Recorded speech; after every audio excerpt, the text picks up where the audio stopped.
Well, good evening, folks. Ken Hovind here and the crew at Dinosaur Adventureland in Lenox, Alabama, August the 9th, 2024. We're covering lies in the textbooks every Friday night. Got a special guest tonight. Brother Brian's going to be with us. Tell you what he's doing to get the lies out of the textbooks in Minnesota. So we're here at Genesis Baptist Church, old-fashioned, independent, temperamental, fundamental, right-wing, radical, chicken-eating Baptist church, where God gets the glory. We've been covering different lies in the textbooks. There is no geologic column. There are no index fossils. The Scopes monkey trial did not say you can't teach creation. Anyway, we'll talk more about that later. Help us to open for free. Join our 777 club. I like what you're doing. Keep going, Brother Hovind. Go to drdino.com. No super chats on YouTube still. Okay. Okay, any checks you make to CSE, that's our Creation Science Evangelism Ministry. We're in Lenox, Alabama, straight north of Pensacola, 70 miles, right across the interstate. Tonight, Brian, let's see, Sergio wrote you a letter, or you wrote to Sergio and said, "Hi, Sergio. I'm busy trying to get the lies out of our textbooks, but I'd be happy to fill in Friday, August 9th, if I'm not limited to one topic." You certainly are not, Brian. People have enough information. We need to start doing something with it. I can show people how to get access to their school textbooks, what lies and logical fallacies to look for, and how to point them out to the curriculum director. We need a vast number of people to hold the school board's feet to the fire. I agree. Contact Brian. There's a booth he set up here. Should St. Cloud, Minnesota, remove false information? Almost everybody said yes. Who on earth would say no? You want to lie in the textbook? Should textbooks be accurate? Yes. How do people get there? How did we get here? Blind chance or a creator? Will St. Cloud remove the errors? Well, so you got some of the errors listed here. Brian, tell us a little bit about your ministry. What got you going to this? And tell us about how people get a hold of you.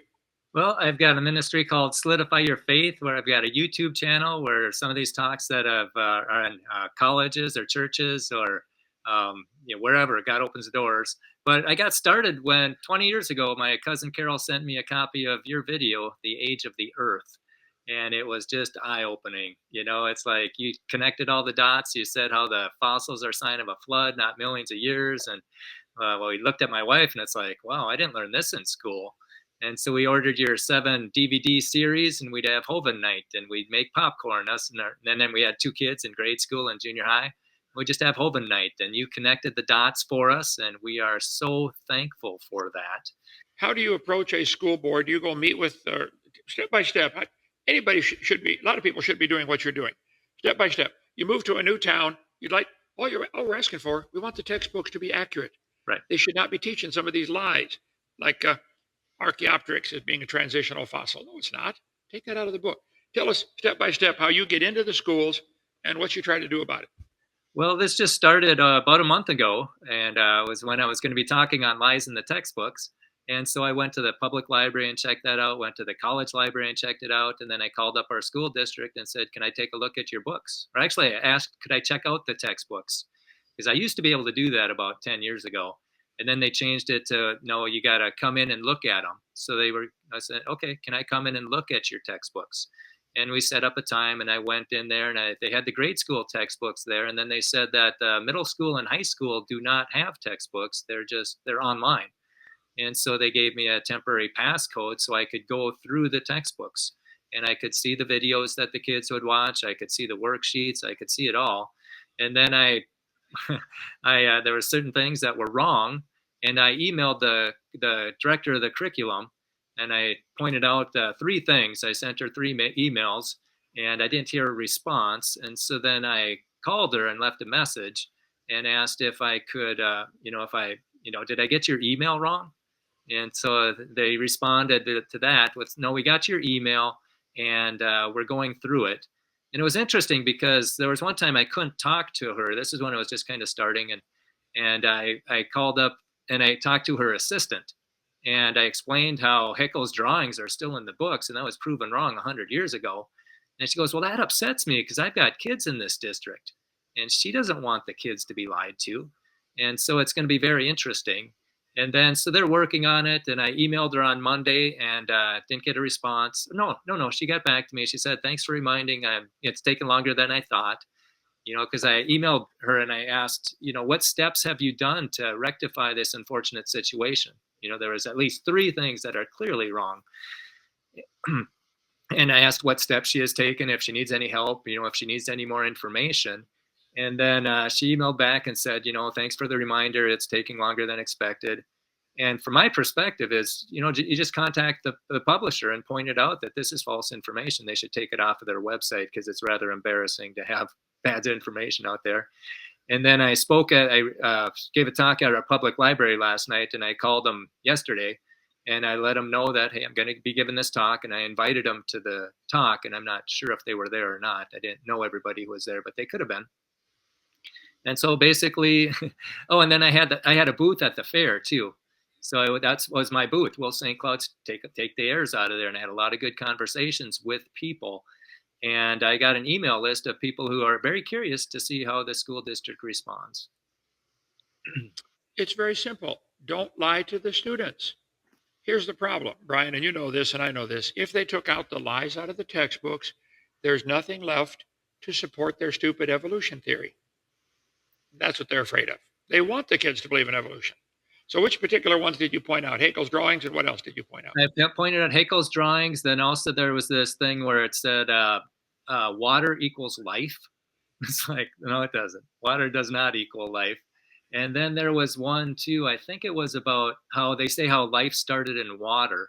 And there's a NASA scientist who was put on the hot seat on an international stage because Bob Enyart had a question sent in. It's basically saying that water breaks apart the molecules faster than they get put together. So water's an enemy. It's going to hinder life development. And it took a while. It's called hydrolysis, I believe it's called. And it took a little bit, but she had to admit that. And so those were the 3. It's like life can't start in water. And yet you have videos that say that it does. And that should be removed. And then I suggested that they put in what is it? Discovery Institutes. They've got that ATP synthase. They got a video of that. They're about this intelligent design or incredible design to life. It's not just a chance random spot. So it'll be interesting to see how they respond. But those were the 3. And then I put a 4th one in there too. And I think it had to do with those vestigial organs on a snake. The boa constrictor has those spurs that they say used to be right. Used to be hips from when it had legs. That's the lizard ancestors. And I pointed out that no, those are used for mating and also for hanging in trees. And there's probably 30 of them that I'm going to email to them. And so we'll see. And some of them are just misinterpreting, just their interpretation of the fossils or their interpretation of how we got here. And but it's not science. A lot of that stuff that's in the science book is not testable. It's just a belief system about the past. And if they only see a blind chance belief system of the past, all they do is memorize. They memorize and conform. They don't think. They need to see another perspective. And I submit the creation perspective and let the kids think about it. And then let the best theory win. And the theory that makes the most accurate predictions would be the winner. And the hydroplate theory is making a whole lot of accurate predictions. And the big bangers are falling on their face. They got egg in their face almost all the time when they're making predictions. So I think science will prevail. The truth will prevail, but the people in charge, they don't want things to change because they're in charge. They got the power. But if we get a vast number of people to realize that, hey, we're being misled here, and then it'll force them to change. I'll put up another theory that makes more sense. And about all they can't defeat creation in the science room, so they have to fight them in the courtroom. About all they have left now is to make it illegal to criticize evolution. That's about the last thing they can go to because there's way too much. There's so much stuff that supports creation that they can't sweep it all under the rug. The rug's getting too small. We just need a lot more people to say, hey, look under the rug. Look at these blood cells in dinosaur bones. Look at the accurate predictions for comets and asteroids. We just need more people to be a little more informed and also a little more focused. Because I think the problem we have is that a lot of people think somebody else will do it. And if everybody thinks someone else will do it, then nobody does it. So we have to change our perspective in that it's, hey, if it's gonna be, it's up to me. It's up to the person in the mirror. If this is gonna change, I've got to do it. And then just think, if everybody in the world did what I did, what kind of world would we have? Would anything change? How many people would hear the gospel? How strong would creation be? And we need to be the person that would be willing to be bold and to stand up to this evolutionary dogma, and then get equipped to also equip others to stand up to this evolutionary dogma, because that's where we're losing a lot of kids. I don't know if you read that book by Ken Ham, Already Gone, but 2/3 of our church kids stop going to church once they leave home. And they did a book, and the book asked them, why is this happening? And basically it was because they doubted the Bible was true. And they asked, well, when did you start your doubts? And that was middle school and high school. And that's when the Big Bang and evolution is being rammed down their throat. And we need kids in those classes to say, hey, where did matter come from? Hey, how did life begin? Because they can't answer those questions. And when they can't answer the questions, it helps the whole class realize this isn't as settled as they think, and I'm not going to swallow it hook, line, and sinker. And so, in a nutshell, I think that's what we need. Well, if I tell people, I've said it for years in my seminar, if you can't change your schools, you can inoculate your kids where they don't believe it. Yes. Joseph went to school in Egypt, Yes. learned all the heathen stuff they taught, ended up being a great godly man. Yeah. Noah, Daniel went to school in Babylon and wrote the book of Daniel. So you can make it through, but it's sad that we're all paying for these lies to be taught. Talk about some of these lies. Haeckel's drawings. What do you tell them about Haeckel's drawings, brother? Who was Haeckel? Haeckel was a contemporary of Darwin, and he loved the Darwinian theory. And he said, man, it's a great theory if there's only some evidence. And so he forged these drawings, and I can show them to you here. But yeah, and I was shocked when I saw them in the textbooks, just shocked, because those were frauds 100 years ago. This is 2024 textbooks, mind you, 2024. So basically, look at the square on the right, and it doesn't matter if you're a bird, a bunny, or a human. Those look pretty similar on the left. But if you compare those to Haeckel's drawings, they look real similar to Haeckel's drawings. I wouldn't be surprised if they use those drawings to make these images. But what they're not teaching the kids is that he faked them. Those are fraudulent drawings, and they should be removed from our textbook. And it's not just me saying that, it's New Scientist. How fudged embryo illustrations led to drawn out lies. And it says, it's embarrassing but true. Some of the most influential drawings in the history of biology are wrong, exaggerated to fit a thesis. And not only that, they'll actually cut a fossil, a replica of a fossil, Lucy's hip, and they'll switch it to make it fit their theory. Instead of changing their theory to fit the evidence, they change the evidence to fit their theory. And then it also says embryonic fraud lives on. It is still appear in reference books such as Gray's Anatomy. And this was in 1997, they knew they were frauds. 27 years later, they're still there. And it says that although Haeckel confessed to drawing from memory and was convicted of fraud at the University of Jena, the drawings still remain. That's the real mystery. Yeah, why did they still remain? And this is Dr. Jonathan Wells, and he's got a PhD from molecular and cell biology from UCal Berkeley. And as you pointed out 20 years ago, Dr. Hovind, Berkeley's not a Bible college. And so this is what he has to say. If you go back earlier in development, the different classes of vertebrates look even more different. According to Wells, Haeckel, and many modern textbooks, mislead students not just because of faked drawings, but because they leave out the earliest stages of embryonic development. What students are shown as the first stage of embryonic development is actually the mid-stage. And very few textbooks show those earliest stages, and yet that's the whole point. It's the earliest stages that are supposed to be the most similar, and they're not. Some textbooks actually use photographs of embryos, but they pick only that stage and those classes that happen to look most similar.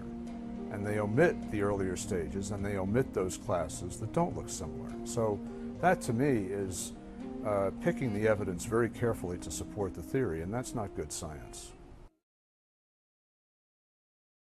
Yeah, and they're not. And if you want to see that whole video, it's probably 5 minutes long, but you can hear Eugenie Scott from the National Center for Science Education.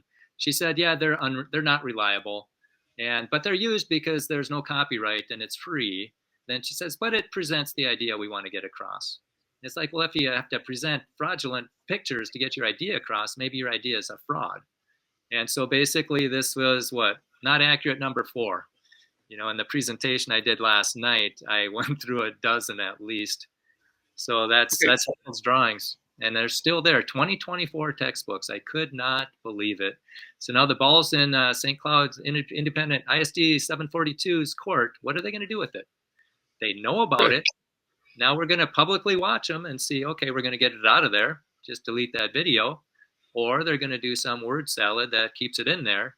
And if they do that, hey, I don't want to pay for false information. And also we can, blast it all over social media that St. Cloud doesn't care that there's bad information in their textbooks. And hopefully the legislatures hear about that, and then they'll put some pressure on and try and get accurate textbooks. Well, does Minnesota have a law requiring textbooks to be accurate? I don't know, but I think they do. I think you touched on that 20 years ago in one of your talks. But yeah, that would be a good thing to check out. You would think they'd be accurate. Yeah, they should. You should check out. I'm going to see if I have the Minnesota law here. Okay. Textbooks should be accurate. I mean, it's common sense. Well, right. There we go. Yeah, it's right at the beginning here. So that's what I've been saying. We're not trying to get creation into the schools. We're not trying to get evolution out. Just accuracy in textbooks. Why do you lie to your students?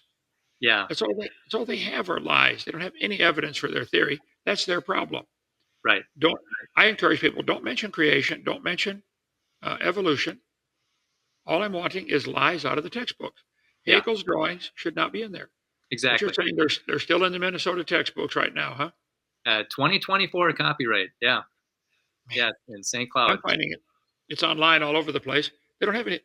Almost all the debates I've done, they bring that up as one of the evidences for evolution. Yeah. And then at the fair, I talked to some students from Sauk Rapids, and they said, yeah, we saw those drawings in, I think it was 7th grade. And then we differ from chimps by 1.6%. I couldn't believe that, man. It's got to be a decade or two that's been wrong. And so I point that out to her also. And so it's just clearly wrong. And it's not just creationists saying that. It's NIH, PubMed, and also Nature magazine. They say that the Y chromosome is horrendously different, and then who was it? Tompkins from Answers Research Journal. He said, yeah, it's more like 30% different, not just 1.6. And so, yeah, there's a lot of stuff that needs to be reevaluated. Well, Wisconsin has a law that says textbooks should be accurate. Alabama has a law that says they should be adequate and current, bring them up to speed. Texas has a law that said they should be most current factual information accurately. Haeckel's drawing should be taken out. Texas. Pennsylvania has a law, instructional material shall be accurate. Florida has one. They don't enforce it. You're going to have to hold their feet to the fire, brother. California says textbooks should be accurate. You go. Minnesota. This is from 20 years ago.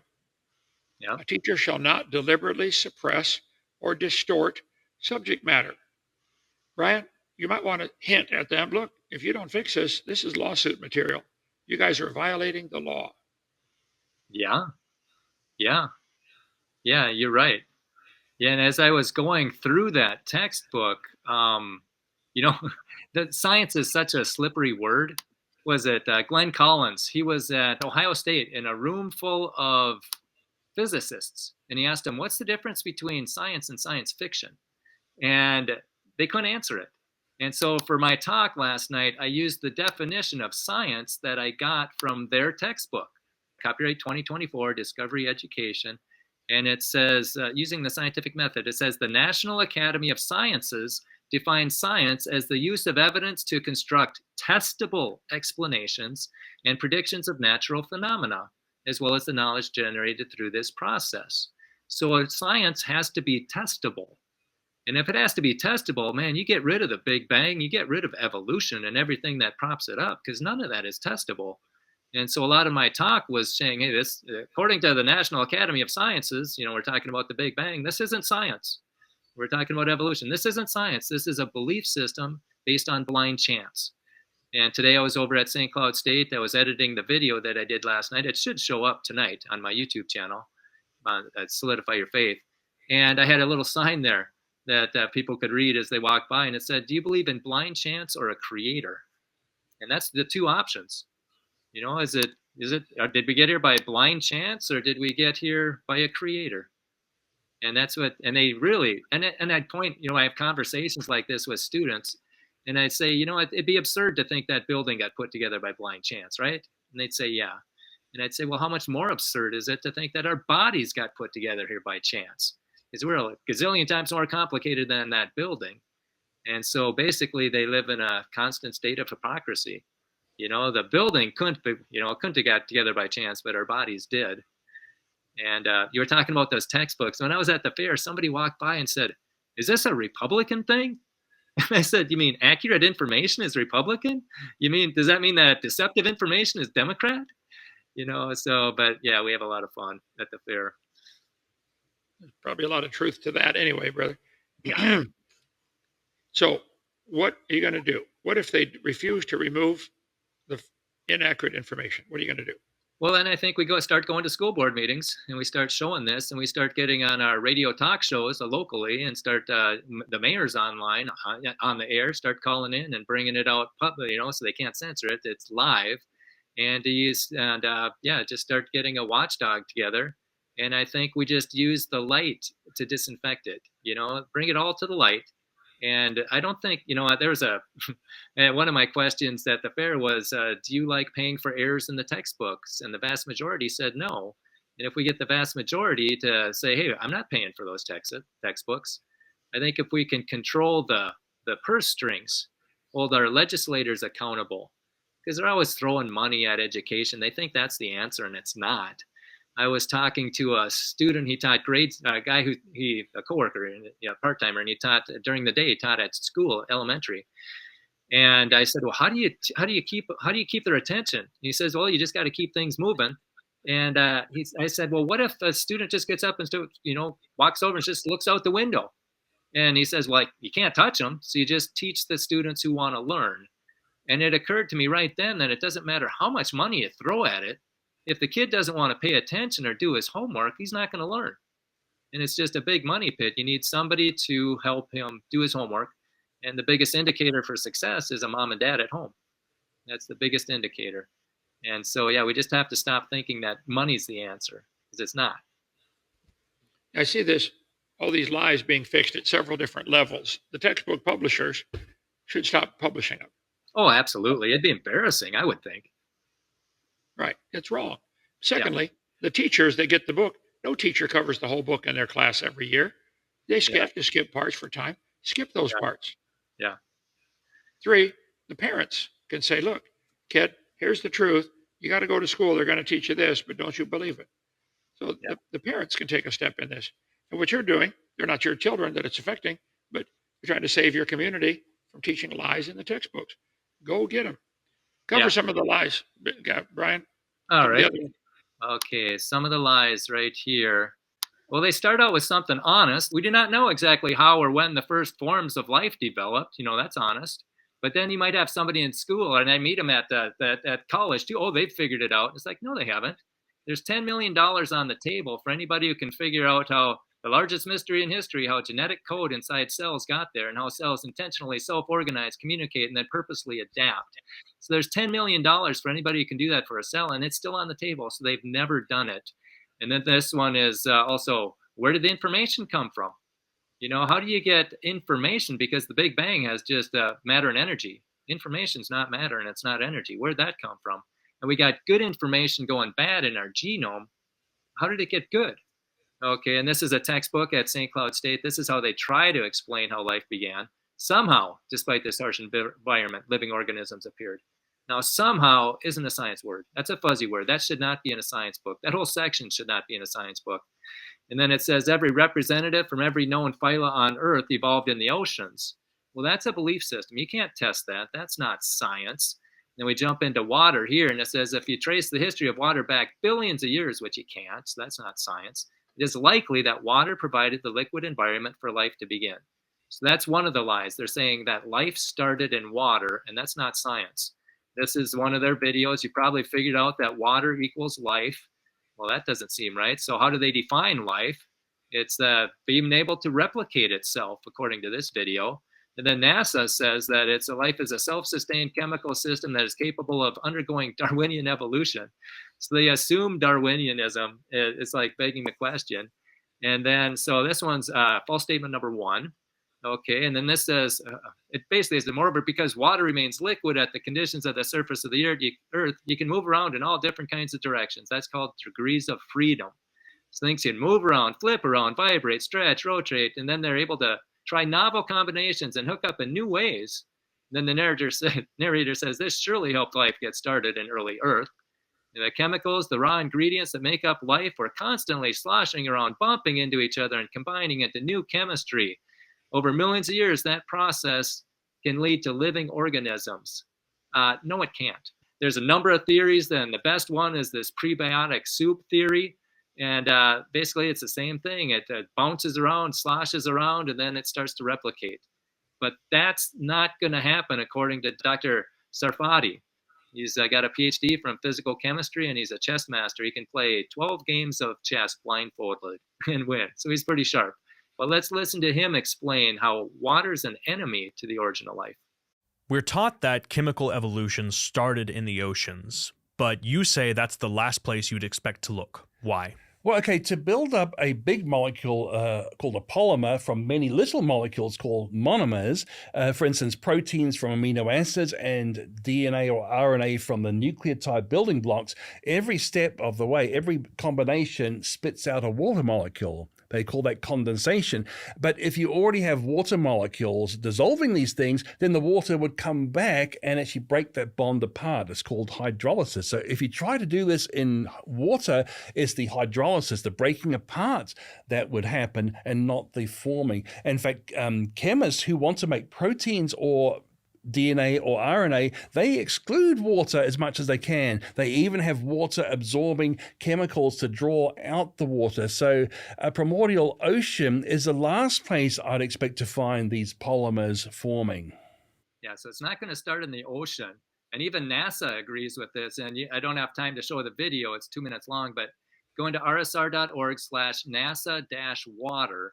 And there's a NASA scientist that has to admit that water breaks apart molecules faster than they can get put together. So water cannot start in life.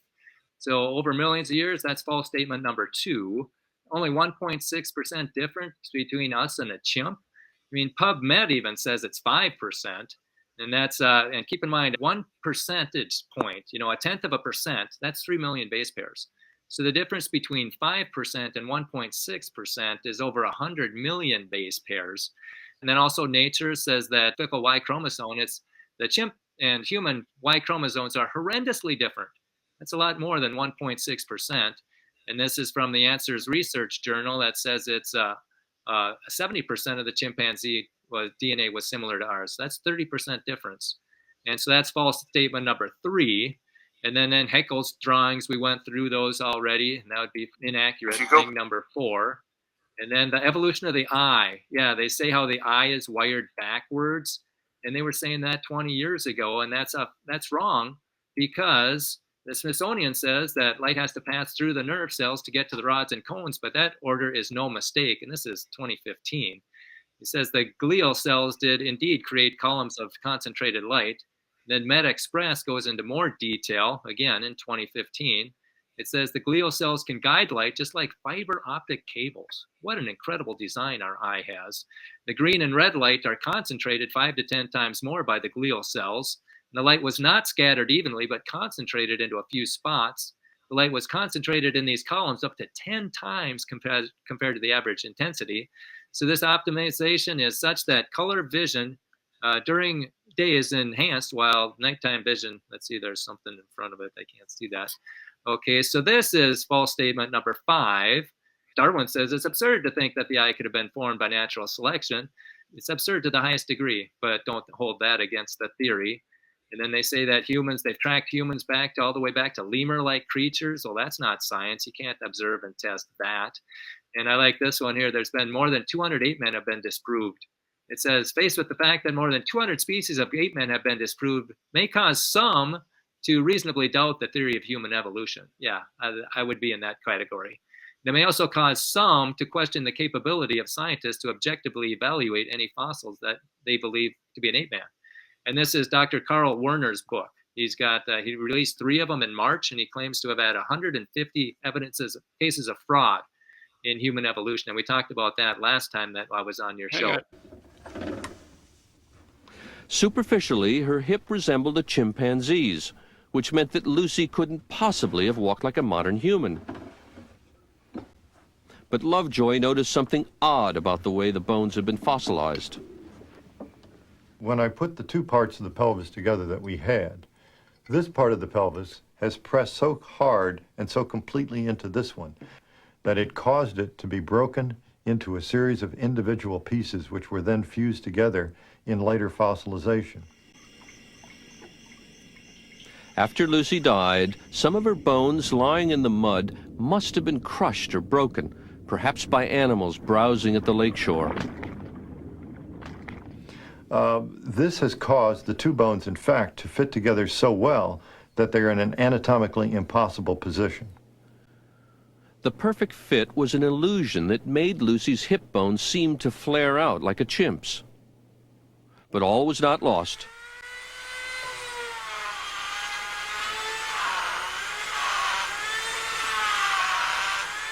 Lovejoy decided he could restore the pelvis to its natural shape.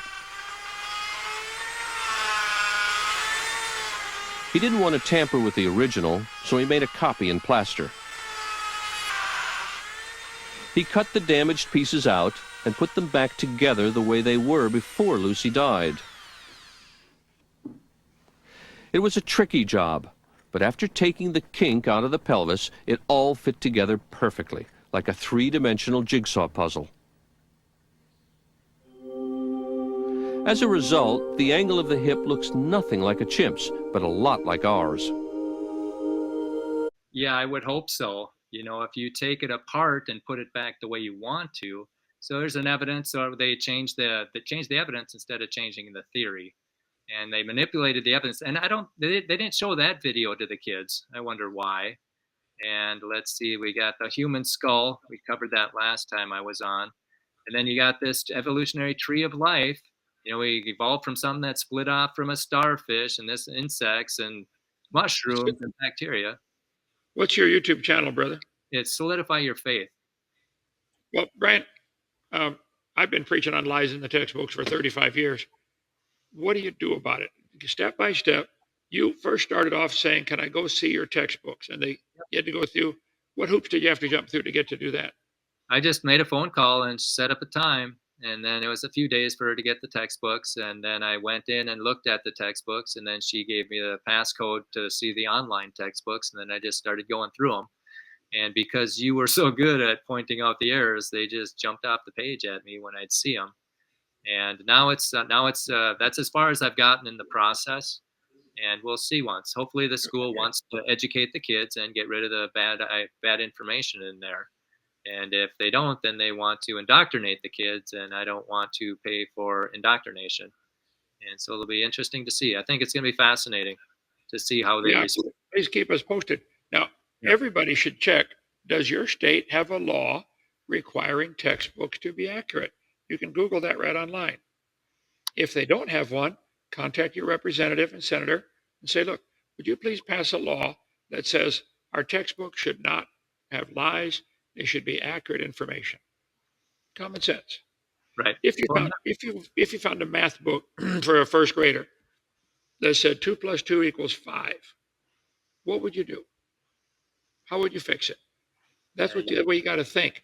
We've got textbooks that are teaching lies to our students. Yeah. How do you fix it? Yeah. Yeah. Tell your school board, either remove this if it's electronic, if you don't have a textbook, it's easy to remove it. If you have a physical textbook, cut that page out. Glue it to the page next to it. Put in a warning sticker in the front cover. Hey kid, the information on page 87 and 92 is not correct. Yep. But get it out. Don't let the kids face that stupid propaganda. Brother, I am losing my voice. I am so sorry. Tell us a little bit more about how it went with you. You set up a booth at the fair, or where'd you set up your booth?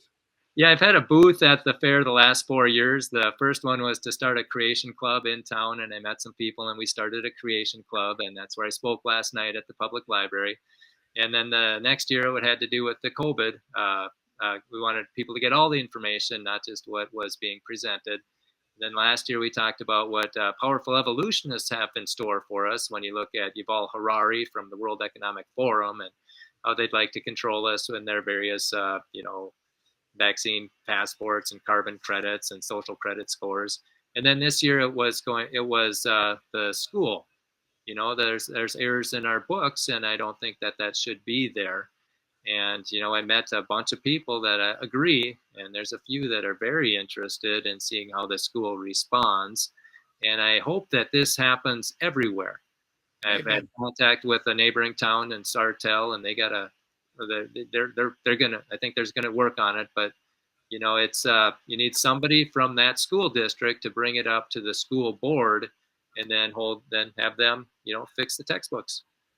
That's an honorable thing to do. You shouldn't want to teach kids lies. And you teachers that teach in public school, when you come across these lies, take them out. You're teaching the class, for heaven's sake. No teacher covers everything in the textbook all year. You have to skip and choose or pick and choose. So take the lies out. Yeah, what I think they do is they teach to the standardized testing that the students have to do at the end of the year, and that's probably full of evolution, would be my guess. So they want to make sure that's covered. But I was talking to somebody who did teach science, and he said, well, the current estimate for the age of the Earth is 4.6 billion years old, but that's based on unknowable assumptions, and it is subject to change, so that the kids realize that, hey, this isn't set in stone. But you bring up a good point with teachers, because Jesus said if you cause one of these little ones to stumble, it would be better if a millstone were hung around your neck and you'd be cast into the depths of the sea. And I actually quoted that to somebody who was involved in the school district. And, hopefully they will not cause these kids to stumble. And I think if we did a better job of teaching students what science was, Gary Parker here, he says that if we did a better job teaching evolution, nobody would believe it. And then there was Paul Taylor, who taught science, and they knew the scientific method. Science is observation and testing. It's observable, testable, repeatable, falsifiable. And so when they went to the next class and they were supposed to learn about the Big Bang or evolution, it's like, well, teacher, this isn't science. So we need to help people define science like you do in your textbooks, or you did 20 years ago. And if it's not observable or testable, it's a belief system.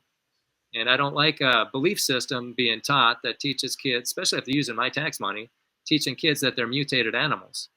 And then kids act like animals and shoot up the place, and then they want to take our guns. And I always comment under those sections, what was that kid taught in school? Was he taught that there's no God? Was he taught that people are animals? And if people are animals, what's wrong with killing animals? That happens all the time. And so beliefs have consequences. And who was it? Dr. Gazelle, he spoke at the Twin Cities Creation Science Association last month. And you can see this on YouTube. It's TCCSA. And he gave a talk that's called From Darwin to Dictatorship. And he showed how Darwinian influenced Hitler and Germans and communist Russia, and America is on that path. The things that they did, we're doing, and we need to get people to be aware of that. And so we stop sliding down this slippery slope, and we need to, just be aware, and then help other people be aware. All right, I have your phone number. Do you want to give that out, or do you want people to just how do you want to get a hold of you? The best way to get a hold of me is at my email. It's solidifyyourfaith@hotmail.com. That's solidifyyourfaith@hotmail.com. Okay. And if there's pastors out there who want a creationist or a school or whatever, I try to go wherever God opens the doors. And then I like to line up schools and churches on the way out there and schools and churches on the way back. So I get the most out of my miles. And right. Are you traveling to other states then now to do this? Or? Yeah. Somebody actually flew me out to Houston in June to give a hydroplate talk. That was a lot of fun. Awesome. And yeah. And then, I was supposed to ask you, Doug from Real Science Radio, he says, what do you, he thought he heard that you might be a hydroplate proponent now or not. He said he wanted me to ask you that. hydroplate. Yeah. Is Oh, the yeah, Walt Brown. I've taught that for years. I believe it's true. Okay, good. Yeah. They might have you on their show. Who knows? Yeah. But yeah, I go from Florida. I've been from Pennsylvania to Colorado and Minnesota to Florida so far. And in Virginia, they called me the Johnny Appleseed of creation. Good. And somebody even called me Kent Hovind's twin one time. Hey. So I do appreciate what you've done in the past. Keep up the good work, brother. Okay, so once again, solidifyyourfaith@hotmail.com. Yep. Or just solidifyyourfaith.com is your website, right? Well, I'm cheaper than that. It's solidifyyourfaith.weebly.com. Oh. So Weebly is WEEBLY.com. And that'll give you some links to my YouTube channel or to my Rumble channels, because sometimes I get censored on YouTube, so I'll throw it up on Rumble. And that's Education, Not Indoctrination, and also Revival of Truth. And so my thing is, you need to see both sides if you want to think. And if it's like that saying, beware of one hand clapping, because there's two sides to every story. If you only hear one side over and over again, it's probably because the other side is being censored by those who can do it. Yeah. And we need to see both sides, and that's happening, in almost every area. We're getting one side rammed down our throat, and it's typically wrong. So we have to educate ourselves to see the other side and then come to an informed conclusion. Amen. Thank you so much, brother. Let's close in prayer. I got to pray for my throat too. Let's pray. Lord, bless Brother Brian. I pray that you'll help him to expose the evil. Pray that you'll have thousands of kids not be taught these dumb things and not have their faith destroyed. Lord, stir up thousands of other people to say, I can do something in my school. Just get the lies out of the book. Father, please heal my throat, whatever it takes, Lord. Pray that you'll give us wisdom how to please you and serve you now. In Jesus' name, amen. Thank you, brother. Come visit Alabama anytime. I may just do that. And it's been a tremendous pleasure to be with you, Dr. Hovind. And I do appreciate the impact that you've had on me and my family. Thank you, brother. All right. Bye-bye. Good night. All right. Good night, folks. See you Sunday morning.